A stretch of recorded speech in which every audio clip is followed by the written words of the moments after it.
তালাক দেওয়ার পরও দুজনে পুনরায় সংসার করে এটা কতটুকু বৈধ? আল্লাহ রাব্বুল আলামিন কোরআনে হাকিমে বলেছেন, ফাইন তাল্লাকাহা ফালা তাহিল্লু লাহু মিন বা'দু হাত্তা তানকিহা যাওজান গায়রা। যদি কোন স্বামী তার স্ত্রীকে এক, দ্বিতীয় এবং তৃতীয়, প্রথম এবং দ্বিতীয়র পর তৃতীয় তালাকে যদি দিয়ে ফেলে, তাহলে ওই স্বামীর জন্য সেই স্ত্রী আর হালাল নয়। পৃথিবীর সমস্ত হুজুর একসাথ হয়ে যদি ওই স্বামীকে তওবা পড়ায়, তারপরও তার ওই স্ত্রীর জন্য তিনি হালাল হবেন না।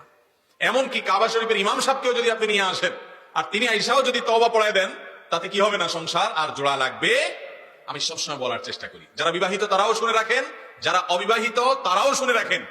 মনে রাখবেন, দাম্পত্য জীবনে স্বামী স্ত্রীর মধ্যে শত ভেজাল লাগুক, শত গন্ডগোল লাগুক, শত অশান্তি হোক, খবরদার কিছু হলেই তালাক শব্দ মুখে উচ্চারণ করবেন, তালাকের কথা মুখে বলবেন না। এটা এত ছেলে খেলা না, এটা খুব ডেঞ্জারাস বিষয়। একবার বলে ফেলবেন, ব্যবহার করে ফেলবেন, তালাক হয়ে যাবে। এরপর এসে হুজুরের কাছে কানলেও সম্পর্ক জোড়া লাগানো সম্ভব হবে না, যদি ওই রকম তালাকে মোগাল্লাজা হয়ে যায়। এক তালাক দিছেন, বাঁচার উপায় আছে। দ্বিতীয় তালাক দিছেন, কখনো সেকেন্ড টাইম কখনো বলছেন, বাঁচার উপায় আছে।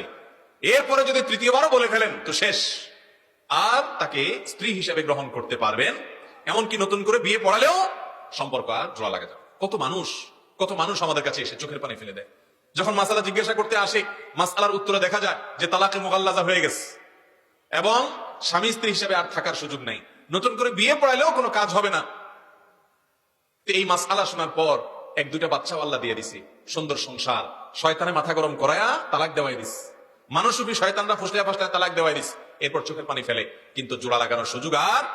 খবরদার, আমি একটা কথা বলি বিভিন্ন জায়গায় যে ভাই, বউয়ের সাথে বেশি বেশি মনোমালিন্য হয়ে গেছে, তার অত্যাচারে আপনি অতিষ্ঠ হয়ে গেছেন, ধৈর্য ধারণ করতে পারতেছেন না, পারলে একটা ধাক্কা দেন, একটা সিমটি কাটেন, একটা আস্তে করে ছোট করে একটা বক্সিং টক্সিন মেরে দেন। যদি বেশি উল্টাপাল্টা করেন আপনার বিচার করা যাবে, এটার একটা বিহিত হবে। কিন্তু তালাক মেরে বসে থাকবেন, এটার বিহিত করা যাবে। কথায় কথায় তালাক, এটা ছোট লোকরা দেয়। অনেক ছোট লোক স্বামী আছে, কিছু হলেই কথায় কথায় তালাক দেয়। আবার ছোট লোক কিছু বউ আছে, কিছু হলেই গাট্টি বসকা ঠিক করে বলে বাবার বাড়ি গেলাম। এই দোনোটাই ছোট লোক। এই দোনোটাই কি? কিছু বন্ধু আছে ছোট লোক বন্ধু, যুবকরা ভালো বুঝবেন, কথায় কথায় কাট্টি দেয়, কথায় কথায় কিছু হলে বলে কাট্টি, আর কথাবার্তা বলে না, আরে ব্লক করে ফেলছে, আছে না এরকম? এগুলো হলো ছোট লোক।